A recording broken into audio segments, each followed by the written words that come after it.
Buenas noches, bienvenidos a Signo Pesos, la economía al alcance de su pantalla. Estos son los temas claves de hoy. Los costos de la pandemia. Un estudio de FEDesarrollo estima que el coronavirus podría cobrar la vida de hasta 290.000 personas en Colombia y que la cuarentena dejará un hueco de 48 billones de pesos en la actividad económica del país. Riesgo de una crisis financiera. El ministro de Hacienda reconoció ante el Congreso de la República que hay riesgos de que la crisis económica derive después en una crisis financiera. Habló de varias fórmulas que se están considerando para hacerle frente. Rosario de peticiones. La gran mayoría de los gremios empresariales respaldaron la extensión de la cuarentena, pero le piden al presidente Iván Duque ayudas económicas para salir de la crisis que les dejará. Hoy hablaremos del impacto del COVID-19 en las finanzas de los hospitales y de las clínicas.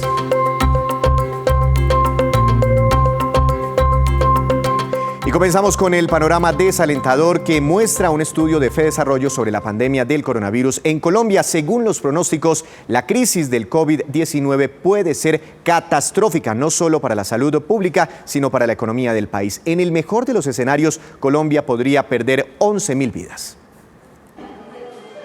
Tomar decisiones de política pública para reducir las muertes es la primera medida que recomienda FEDesarrollo después de analizar los datos suministrados por el Imperial College London, en donde se estima que en Colombia, en el mejor de los casos, 11.100 personas morirán a causa del COVID-19. Para el Centro de Estudios Económicos, estas cifras no solo afectan la salud pública del país, sino el sostenimiento de la economía. Estamos hablando que en el peor de los casos, las 252.000 muertes estarían costando alrededor de 392 billones de pesos, equivalentes al 36,9% del Producto Interno Bruto. Estas desalentadoras cifras resaltan la importancia de abastecer y fortalecer el sistema de salud en Colombia, y para esto se necesita una cuarentena prolongada, pero no más del tiempo prudente, debido a que según FEDesarrollo los costos para la economía colombiana podrían ser irreversibles a corto plazo. El costo económico de una cuarentena de un mes en un escenario en donde la operación de la actividad económica del país se reduce alrededor del 63%, está en 48 billones de pesos, es decir, 4,5% del Producto Interno Bruto. Y para tener ese equilibrio entre el cuidado de la salud y de la economía, se recomienda mantener una cuarentena obligatoria, pero sectorizada. Reactivar sectores que tengan altos niveles de valor agregado y que también sean dinamizadores del empleo, y en donde los riesgos de contagio puedan estar mitigados con medidas importantes de salud pública. Y mientras estamos en esta situación, dice FEDesarrollo, tenemos que cuantificar y focalizar a los que más necesitan para que los recursos lleguen de forma adecuada. Hay que hacer mecanismos de producción de liquidez, reducciones temporales en el costo de la nómina pueden ser muy importantes y, por supuesto, implementar rápidamente las líneas de crédito que ha anunciado el Gobierno Nacional a través del Fondo Nacional de Garantías. A todas estas medidas se unen la del cambio del calendario tributario que hace pocos minutos anunció la DIAN. Las empresas del país tendrán plazo hasta mitad de año para presentar sus impuestos de renta. Y escuchen esto, la nación dejaría de recibir entre 10 y 20 billones de pesos por la caída en el consumo este año, ya que esto afecta gravemente el pago de impuestos, como por ejemplo el IVA. Por esa y otras razones, el ministro de Hacienda, Alberto Carrasquilla, le advirtió al Congreso de los riesgos de una eventual crisis financiera y se refirió a las medidas que se están adoptando desde el gobierno. Tenemos la posibilidad, por ahora, por fortuna no ha llegado ni esperamos que llegue, pero tenemos que estar preparados, que puede empezar a surgir unos problemas en nuestro sector financiero y que esta crisis económica, si no nos cuidamos, puede derivar en una crisis financiera, y por eso, digamos, hay que tener todos los mecanismos de cobertura que se han ido creando a lo largo de los años para manejar esas situaciones. Tenemos reservas internacionales, tenemos unos luchas permanentes por conseguir recursos adicionales. El Fondo Monetario Internacional en este momento está estudiando nuestra solicitud de que tengamos acceso como país a los 11.000 millones de dólares de lo que se llama la facilidad de liquidez. Adicional a eso, pues tenemos un stock de reservas internacionales adecuado para ese tipo de prevenciones. Tenemos unos recursos muy importantes en el FOGAFIN, de tal manera que las inversiones que se han venido haciendo en cubrirnos contra este tipo de riesgos es la manera en que estamos atentos a atender cualquier desliz del problema económico a un problema financiero. Síntesis, hemos enfocado nuestros esfuerzos en esos 4 anillos. Empezamos con el anillo, repito, de salud pública, para lo cual hemos provisto unos 7 billones de pesos y estamos aceleradamente haciendo las contrataciones para los equipos médicos, etcétera. Un segundo anillo de la crisis humanitaria, en la cual hemos puesto 1.7 billones, vinculando personas en situación de vulnerabilidad. Un tercer anillo en el frente económico, para lo cual el gobierno ha decidido compartir, y si toca, pues toca mayoritariamente los riesgos crediticios para las empresas medianas, pequeñas y micro, en primera instancia, expandible a todo el sector empresarial colombiano, sus necesidades para poder pagar la nómina, etcétera. Y el cuarto, que es las provisiones que tenemos para mitigar, para acolchonar, para poder amortiguar los posibles efectos de los problemas financieros.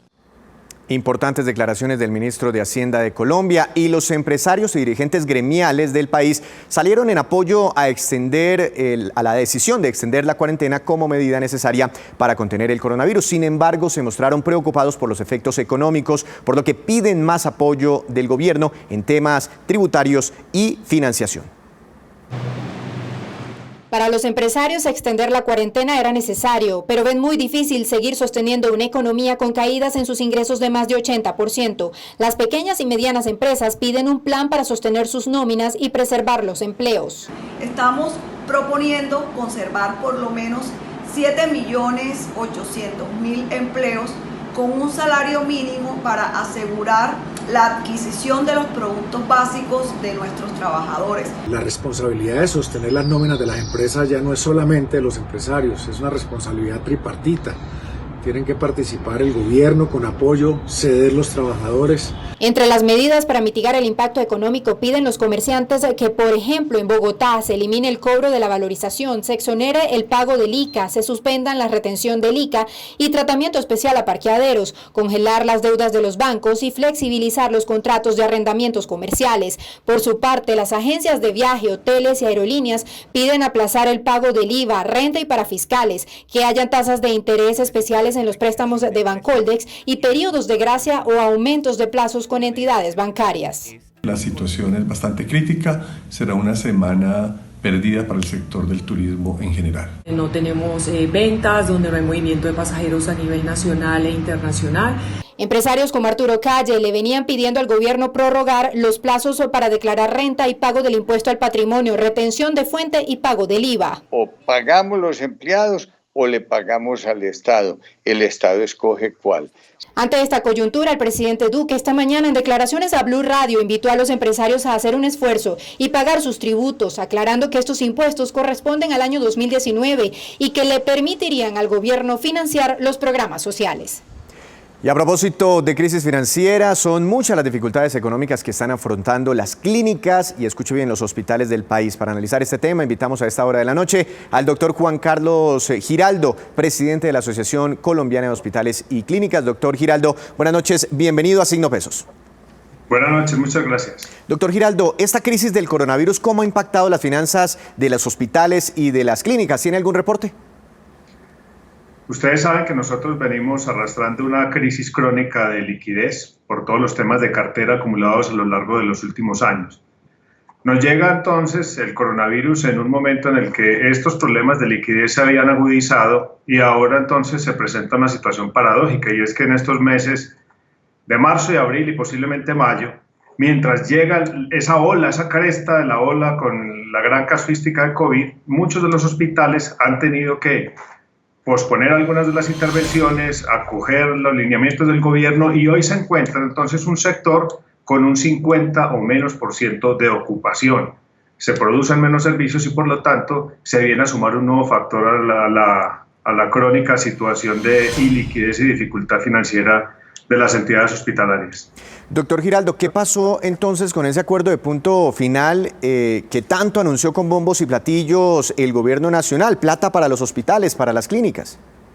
El acuerdo de punto final tuvo un tramo inicial el año pasado donde se pagaron platas por cerca de 1.2 billones de pesos derivadas de los temas de Caprecom y de otra serie de conceptos. Este año debería ser el gran año del acuerdo de punto final. Hemos visto que hay expedición reciente de decretos y muchos anuncios sobre la nueva llegada de recursos, pero el mensaje que le tenemos que dar al gobierno nacional es: necesitamos que esos recursos efectivamente lleguen como liquidez al sector hospitalario. Sabemos de las buenas intenciones, de los buenos procedimientos que está implementando el presidente y el ministro Ruiz, pero sí debemos decir, la liquidez no la vemos todavía, necesitamos que eso llegue y que todas las disposiciones que están sacando con las cifras billonarias que están anunciando efectivamente lleguen, porque este es el momento en que más se necesita. En los últimos 10 o 15 años, este es el momento crítico, necesitamos estar fortalecidos para cuando nos llegue la cresta de la ola de pacientes con COVID-19.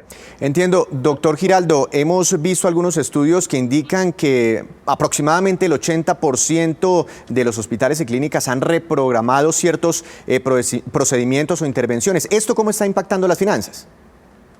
Sí, ha habido una reprogramación de procedimientos, la mayoría de ellos debido a las instrucciones que vienen de las EPS, a la cancelación de los propios pacientes y en un 23% a las decisiones de las IPS. Eso lo que va a hacer es que en estos momentos la capacidad instalada tenga un porcentaje adicional libre, porque claro, las personas no están acudiendo, no se están realizando procedimientos selectivos, entonces tenemos en un estudio, en un preliminar que tenemos, estamos alrededor del 50-52% de ocupación. Eso es positivo porque nos permite hacer la preparación de todas las áreas que tenemos que tener listas para cuando llegue el tema del COVID, pero desde el punto de vista de producción de servicios, de facturación y de equilibrio financiero, pues es una presión adicional. Por eso le estamos pidiendo al gobierno, en estos momentos se debería inventar un esquema de subsidio a la oferta adicional para lo público y de remuneración por capacidad instalada para el sector privado, para que se mantenga un moderado equilibrio mientras llega el momento más difícil. Y mientras llega el momento más difícil, quisiera preguntarle, ¿quién está asumiendo esos costos que se imagina uno son muy altos para la atención de pacientes con coronavirus? Nosotros, el sector hospitalario está asumiendo toda la carga asistencial. Y es muy buena la pregunta porque el gobierno, ahora que le estamos hablando también del control de precios y de la evaluación tarifaria, tiene que entender que solamente por el ítem de los equipos de protección personal adicionales que se necesitan, tanto para pacientes como para el personal sanitario y todos los acompañantes, se puede estar dando un sobrecosto en cada atención de un paciente que dure en promedio una semana hospitalizado en una unidad de cuidados intensivos, puede haber un sobrecosto sobre lo basal de un 25 o un 30% sobre los costos iniciales. Nosotros le estamos pidiendo al gobierno que también le dé una observación a eso porque va a tener que hacer un reajuste de esas tarifas para que el desequilibrio financiero no sea mayor. Doctor Giraldo, el año pasado se hablaba mucho de nóminas a los médicos, al personal de salud represadas, retrasadas. ¿Eso está ocurriendo también este año? Este es un tema, ustedes saben que este es un sector dependiente en gran medida de la liquidez. Y cuando hay todos estos problemas de cartera, se puede ver impactado entonces el pago de las obligaciones de los hospitales que son de corto plazo. La primera, cerca de un 60% de las obligaciones están con el recurso humano y los otros porcentajes son por la compra de dispositivos, por el mantenimiento de equipos y por los otros ítems en que gasta el sector hospitalario. Todos son gastos de corto plazo. Cuando se atrasan para pagarnos todas las cuentas, todo lo que conocemos como cartera hospitalaria, hay una presión sobre esas obligaciones. El sector hospitalario asume con mucha entereza esas obligaciones, pero en algunos casos, especialmente en alguna parte del sector público, puede haber atrasos en la nómina, cosa que no es aceptable. Doctor Giraldo, ¿cómo están manejando ustedes el tema del mercado laboral? ¿Necesitan más mano de obra, menos mano de obra? ¿Cómo se está comportando en términos laborales este sector, el sector salud en este momento?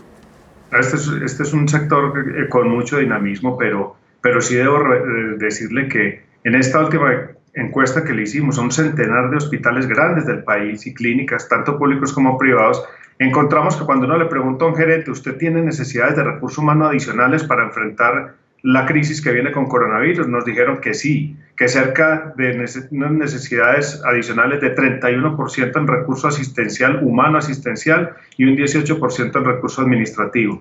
Entonces, pues lo que hay es trabajo. Vamos a ver si hay la posibilidad de tener todos los recursos completos para poder satisfacer esas grandes necesidades. Al final del día uno mira y las clínicas y hospitales pues son también empresas, necesitan recursos, ingresos para sobrevivir, y así como otros sectores están pidiendo ayudas en términos tributarios, en términos de endeudamiento, créditos bancarios, ¿ustedes están pidiendo, digamos, medidas similares?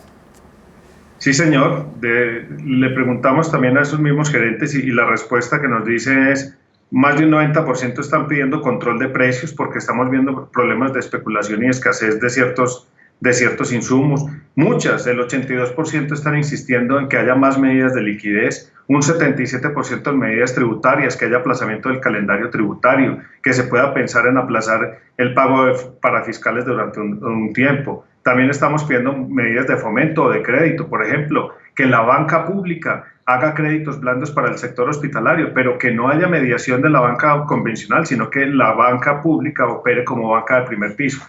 Pero la gran insistencia es: se necesita más que los recursos adicionales para que la gente lo entienda, se necesita es que se pague todo lo atrasado. Si se llegara a dar ese estartazo de liquidez al sector hospitalario, yo creo que las condiciones fueran mucho mejores que las que tenemos ahora. Pues doctor Giraldo, aprovechamos para felicitarlo a usted y que le extienda ese saludo de felicitación a todo el personal de salud que por estos días pues está enfrentando tal vez uno de los mayores retos de la historia. Muchas gracias por habernos acompañado esta noche en Signo Pesos. Bueno, muchas gracias a ustedes. Muchas gracias. Pues precisamente para entender las necesidades del sector empresarial, el director de la DIAN, José Andrés Romero, explicó los alcances de varias medidas adoptadas en las últimas horas por esta entidad en relación con el calendario tributario de las personas jurídicas, es decir, de las empresas. Aquí está la explicación. Lo primero es que hemos decidido mover el calendario tributario hacia el mes de junio, de tal forma que las empresas tengan el tiempo suficiente para preparar sus declaraciones, para que las personas y los contadores, el área administrativa, no se tenga que desplazar ahorita en el mes de abril y podamos cumplir con el aislamiento preventivo que ha decretado el Gobierno Nacional. La segunda de las medidas es: hemos establecido un nuevo procedimiento abreviado para la devolución de impuestos de los saldos a favor, que garantice que en un término no superior a 15 días van a tener esos recursos y esas devoluciones en la caja de las compañías para poder cubrir sus operaciones, para poder cubrir sus obligaciones. Y lo tercero, que es muy importante, estamos trabajando en una directiva interna para mandarle un mensaje a todos los funcionarios de la DIAN de que en la DIAN tenemos que ser cercanos a los empresarios y que adicionalmente tenemos que facilitar la celebración de acuerdo de pago de impuestos para aquellas personas que en esta situación complicada, esta situación de dificultad, físicamente y materialmente no puedan cumplir con sus obligaciones. Entonces, esta flexibilización dentro del marco de la ley, entendiendo la realidad económica del país, la realidad de los empresarios, la vamos a implementar a partir de las obligaciones que se vencieron en el mes de marzo y las personas que no pudieron cumplir obligaciones en el mes de marzo y aquellas que no puedan cumplir también en el mes de abril. Este es un llamado finalmente para los empresarios, para que entiendan que la mejor forma de solidarizarse con esta crisis es cumpliendo sus obligaciones tributarias, pero también para aquellos que pueden cumplir, que cumplan, aquellos que no pueden cumplir, que hagan el esfuerzo de cumplir, pero que sepan que de todos modos en la DIAN tienen un aliado, una entidad cercana que los va a ayudar a salir de esta crisis. Decía en una entrevista esta mañana el presidente Iván Duque en Blue Radio que los impuestos, por ejemplo, de renta que tienen que pagar este año los empresarios son producto de las utilidades del año pasado, que esa plata tiene que estar en algún lado y que deberían seguir cumpliendo por lo menos con el pago de este impuesto. Con esta información de la DIAN hacemos una breve pausa, pero cuando regresemos espere las estrategias de los restaurantes para sobrevivir en esta época de crisis. Ya nos vemos.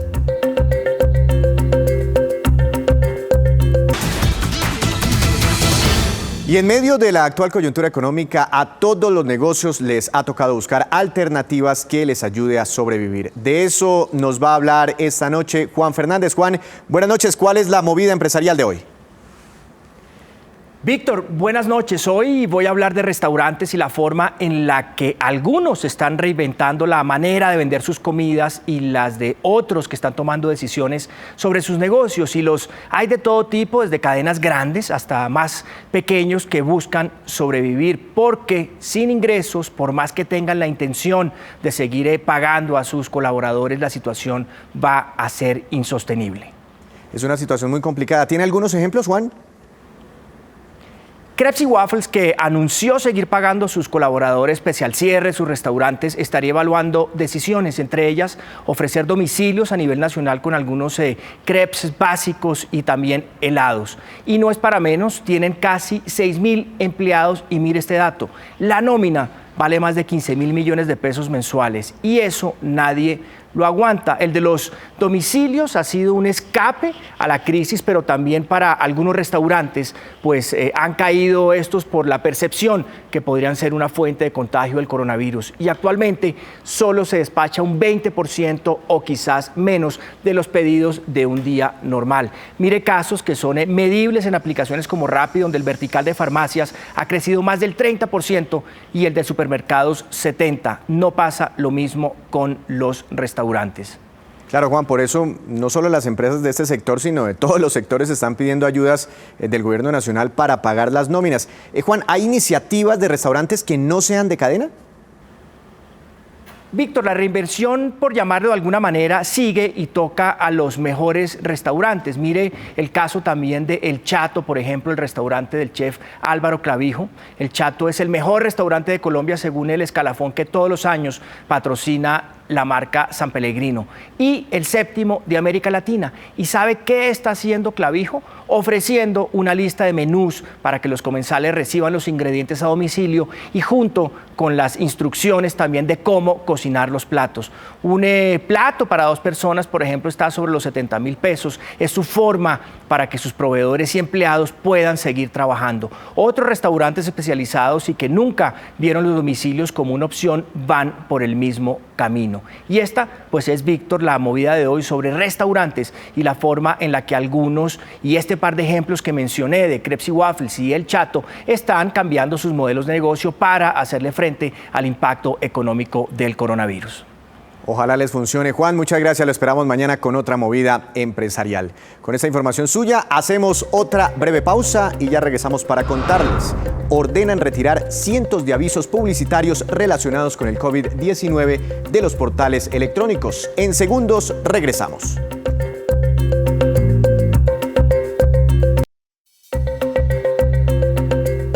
Seguimos en Signo Pesos. 100.000 cuentas de ahorro se han abierto hasta ahora para consignarles la mesada pensional a los adultos mayores que por la cuarentena no pueden salir de sus viviendas para cobrar ese dinero. Les contamos cómo va esta estrategia. Colpensiones explicó cómo avanza la entrega de la mesada pensional para los adultos mayores que deben permanecer en sus casas, pero que requieren ese dinero para sobrevivir. El proceso se dividió en 2 partes: entregar tarjetas débito a los pensionados de edad de 70 a 79 años y llevarles el dinero a la casa a los pensionados mayores de 80 años. Hemos abierto hasta la fecha entre todos más de 100.000 cuentas de ahorros, especialmente para el pago de pensión. Personas que no estaban bancarizadas antes y que ya lo están. El presidente de Colpensiones explicó que hasta ahora se han girado más de 2 billones de pesos en pensiones. Durante el mes de abril, Colpensiones ha girado 2.4 billones de pesos en mesadas pensionales. De ellos, cerca de 380.000 millones corresponden a pagos que se hacían en ventanilla y que poco a poco se han venido bancarizando. Villa hizo un llamado a la ciudadanía que todavía no recibe su pago, asegurando que en este momento se agiliza el proceso para que todos puedan recibir el dinero. Lo hemos hecho gradualmente y le hemos priorizado. En nuestra campaña Quédate en casa, lo más importante en este momento para los pensionados, los adultos mayores y todos los colombianos es su salud.